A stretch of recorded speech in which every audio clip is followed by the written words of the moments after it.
اس زمین پہ سجدہ نہ ادا ہو۔ اس سے بڑا بھی کوئی جرم ہے؟ زنا کرنے کو گناہ سمجھتے ہیں، نماز کا چھوڑ دینا زنا سے بڑا جرم ہے۔ رشوت کھانے کو گناہ سمجھتے ہیں، نماز کا چھوڑ دینا رشوت کھانے سے بڑا جرم ہے۔ قتل کرنا بڑا گناہ سمجھتے ہیں، نماز کا چھوڑ دینا قتل سے بڑا جرم ہے۔ سجدے ہی کا تو انکار کیا تھا شیطان نے کوئی زنا کیا تھا، کوئی قتل کیا تھا، کوئی شراب پی تھی، کوئی جوا کھیلا تھا، کیا کیا تھا؟ کوئی شرک کیا تھا۔ شیطان سجدے کا انکاری ہوا، ایک سجدے کا انکار کر کے وہ ہمیشہ کے لیے مردود ہو گیا۔ اس مسلمان کو ہوش نہیں ہے جو روزانہ دن میں 5 دفعہ 20 سجدوں کا انکار کیے بیٹھا ہوا ہے، اور پھر آرام سے روٹی کھاتا ہے، آرام سے چائے پیتا ہے، اور آرام سے کہے لگاتا ہے، اور آرام سے اخبار پڑھتا ہے، آرام سے بیوی کے پہلو میں لیٹتا ہے۔ ایک سجدے کا انکار ہو کر شیطان ہمیشہ کے لیے مردود ہوا۔ جس نے فجر کا انکار کیا سجدوں کا، پھر ظہر کے سجدوں کا مذاق اڑایا، پھر عصر کا مذاق اڑایا، پھر مغرب اور عشاء کا مذاق اڑایا۔ گھر میں نماز پڑھنا بھی چلو نہ پڑھنے سے تو بہتر ہے، پر یہ بھی نماز کا مذاق ہی ہے۔ اور 8ویں دن سر پہ ٹوپی رکھ کے آیا۔ 8 دن جس نے اتنے سجدوں کا انکار کیا، وہ اس بات سے نہیں ڈرتا کہ کہیں اللہ اسے مردود نہ کر دے۔ تو کیا ہوگا اس دن جب جن بچوں کی خاطر یا جس نفس کی خاطر اللہ کے بغاوت کی کہ اٹھا نہیں جاتا، آیا نہیں جاتا، گرمی بڑی ہے، سردی بڑی ہے، اندھیرا بہت ہے، کیا قبر کے اندھیرے یاد نہیں ہیں؟ کیا قبر کی گرمی یاد نہیں ہے؟ کیا جہنم کی آگ بھول گئے؟ کیا جہنم کے عذاب بھول گئے؟ کیا جنت کی نعمتیں بھول گئے؟ وہ اللہ کا کلام بھول گئے، وہ اللہ کا دیدار بھول گئے، وہ اللہ سے ملاقات بھول گئے، وہ محبوب خدا کی محفل بھول گئے۔ یہ کیسا اسلام ہے؟ یہ کیسے پتھر دل ہیں جو کمانے میں تو ایسے مست ہوئے کہ ہوش نہیں، اور جب اللہ بلائے تو ایسے غافل ہو جائیں، نہ بوڑھے پر جوں گے، نہ جوان کو ہوش آئے، نہ کسی عورت کو ہوش آئے، نہ کسی مرد کو ہوش آئے، نہ بازار بند ہوں۔ ارے میرے بھائیو، حکومت سے پیسہ بچانے کے لیے ہڑتالیں کی، 20 دن بازار نہ کھولے، نماز کے لیے اگر دکانیں بند کرتے تو آج اللہ تعالیٰ آپ کو ہر ظالم سے باہر نکال دیتا۔ کوئی ظالم نہ آپ کے مال پہ ہاتھ ڈالتا، نہ آپ کی عزت و آبرو پہ ہاتھ ڈالتا۔ دن دہاڑے ڈاکے پڑے، کیوں پڑے؟ کہ ہم باغی ہو گئے، ہم نے اللہ سے بغاوت کر دی۔ کیا جمعے کے دن صرف اللہ بلاتا ہے؟ یہ جمعے میں اتنے کیوں آتے ہیں اور باقی دنوں میں کیوں نہیں آتے؟ یہ کیسی وفا ہے؟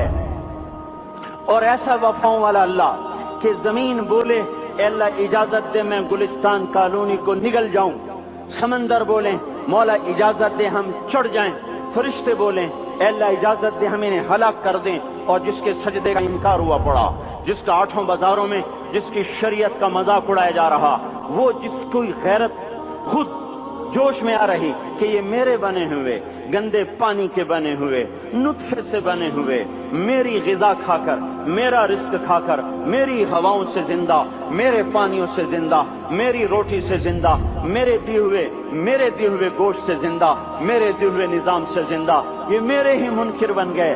1500 روپے کا ملازم آپ کو چائے کی پیالی نہ دے تو آپ کہتے چل چھٹی کر، ہم کوئی اور رکھیں گے۔ اور جس نے اتنا بڑا وجود بخشا، آنکھوں میں چراغ جلائے، کانوں میں خون لگائے، دماغ میں برق کی روئیں دوڑائیں، دل کو دھڑکایا، سارے بدن کے تک خون پہنچانے کا نظام چلایا، پھیپھڑوں کی فیکٹریاں چلائیں، رگوں میں خون پہنچایا، ہڈیوں کو غذا پہنچائی اور آنکھوں کو غذا پہنچائی، بالوں کو غذا پہنچائی، زبان کو بولنے کی طاقت دی، دانتوں کو کاٹنے کی طاقت دی، دو وہاں نالیاں لگائیں، سانس کی الگ کر دی اور معدے کی الگ کر دی، اور وہاں پردہ لگایا، جو غذا منہ میں جائے تو معدہ کھل جائے اور پھیپھڑے کی طرف جانے والی نالی رک جائے۔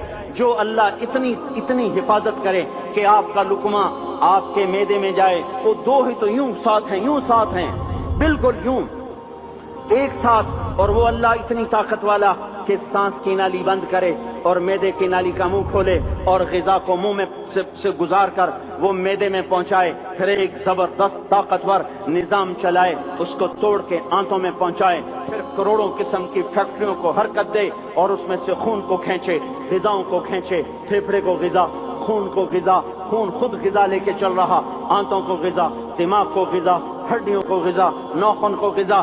ایک ناخن کھینچ لے تو ہم کیا کریں؟ کیا میرے مولا کا نظام ہے؟ یہ ہمارا قبرستان ہے، مردہ سیل باہر نکل رہے اور ناخن کی شکل میں باہر آ رہے، پھر آگے جا کے اور سخت ہو رہے، تھوڑا سا ناخن زیادہ کٹ گیا، سارا دن سی سی کرتا ہے، سارا دن ہائے ہائے کرتا ہے۔ یہی ناخن میرا رب کھینچ لے تو ہم تو ایک ناخن کا شکر ادا نہیں کر سکتے۔ یہ جوڑ بنا دیے، سیدھا کر دے تو ہم اسی کا شکر ادا نہیں کر سکتے۔ میرے بھائیوں، یہ سب کچھ کر کے پھر ہم اللہ کے باغی ہو جائیں، ہے کوئی عقل میں آنے والی بات؟ ہے کوئی سوچ بچار کی بات کہ 1500 صرف دیے اور اس نے چائے کی پیالی نہ دی تو نکال دیا، اس نے گاہک کو ڈیل نہیں کیا تو نکال دیا، اور یہ وجود کہاں سے خرید کے لائے؟ یہ زمین کس نے بچھا کے دی؟ والارض وضعها للانام، اے میرے بندو میں نے ہی تو تمہیں بنا کے دی۔ فاکہۃ، دیکھو میں نے تمہارے لیے پھل نکالا، والحب ذو العصف والریحان، میں نے ہی تمہارے لیے غلہ بھی بنایا اور بھوسا بھی بنایا۔ فبأي آلاء ربكما تكذبان، میری کیوں نعمتوں کو جھٹلاتے ہو؟ کیوں میرے باغی بنتے ہو؟ کس کس کا انکار کرتے ہو؟ دیکھتے نہیں ہو رب المشرق والمغرب، رب المشرقین والمغربین، میں تمہارے مشرق کا بھی رب ہوں، مغرب کا بھی رب ہوں، شمال کا بھی رب ہوں، جنوب کا بھی رب ہوں۔ فبأي آلاء ربكما تكذبان، پھر بھی تم میرے باغی ہو گئے، پھر بھی مجھے میری نعمتوں کو جھٹلاتے ہو۔ خلق الانسان من صلصال کالفخار وخلق الجان من مارج من نار، تمہیں مٹی سے بنایا، جن کو آگ سے بنایا۔ میری فبأي آلاء ربكما تكذبان، کیوں مجھے جھٹلاتے ہو؟ کیوں میری نعمتوں کا تم انکار کرتے